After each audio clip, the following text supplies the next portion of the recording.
Catherine. We're so excited. Catherine. Catherine. Catherine. Catherine.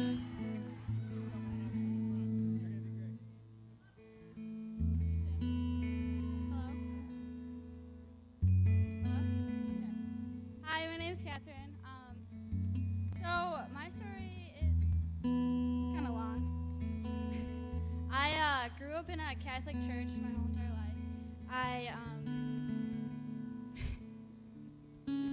I grew up in a Catholic church my whole entire life. I was baptized. I had my first communion in 8th grade. I got my confirmation.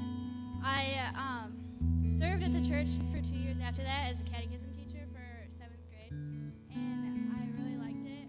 But after my little brother had his confirmation, me, my dad, and my little brother, we just fell away from the church, and we haven't really gone to church in like a lot of years. And then 4th grade, I was just torn apart because my parents had gotten a divorce, and my family was just like completely different. I was in 2 different homes. I never really saw my mom a lot, and it was hard as a little girl growing up, like not having a mother influence. I had my older sister, but she wasn't doing the right things. And then through the past years, it was just super hard and really like a lot of pressure on myself to like grow up and who I'm supposed to be. And then in 8th grade, I got the call one morning and it said I had to come home, and it was like urgent, and I didn't know why. I didn't know why I needed to come home, but I came home, sat down, we had a family meeting in my living room, and my dad goes, I don't know how to say this, but your mom just passed away. And I didn't cry, I didn't talk, I just walked up to my room and just sat there. I pulled out the books that she gave me when I was a little girl. I brought out my bracelets, and I just looked at them and held them, because it was the only thing I had of her left. They told me that my mom had fallen down the steps and got a blood clot and passed away that way. But I knew that it was because of an overdose, because she was addicted to prescription pills. She would sit in her room, like when she still lived with us, she would sit in her room and just fall asleep. She wouldn't come out. Like one Christmas morning, I remember it was 9:30 in the morning, and all of us kids were up, and we were just like, Mom, wake up. Like 9:30 is really late on a Christmas morning for little kids. And she wouldn't wake up. She was just sleeping. I was like, Mom, wake up. I was shaking her. She wouldn't budge. And my dad went up there and woke her up, and she came down at 11 o'clock, and we finally opened up presents. So it was just really weird to her and to me and all of us kids that she wasn't like comprehending.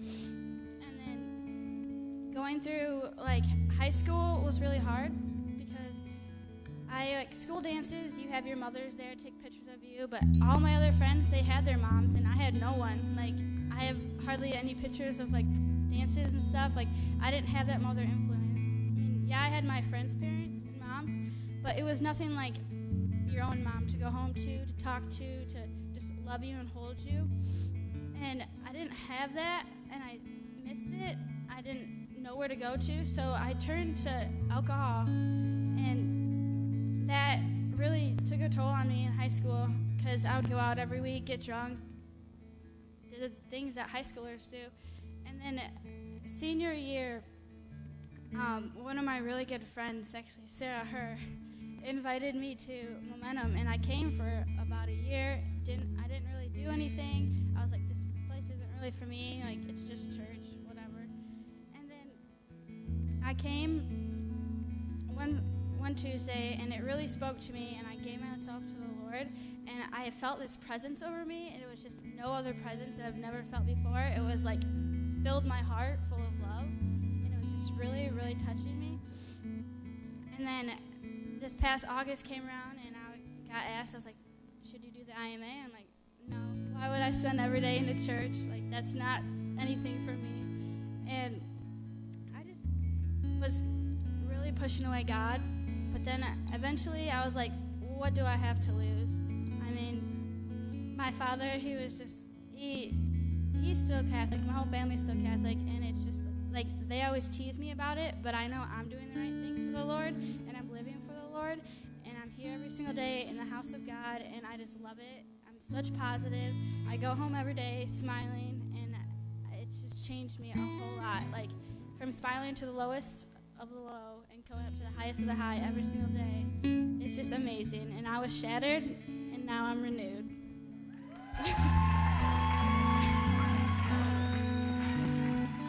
I love it, Catherine. Awesome. Give God a huge round of applause. Praise God for changed life.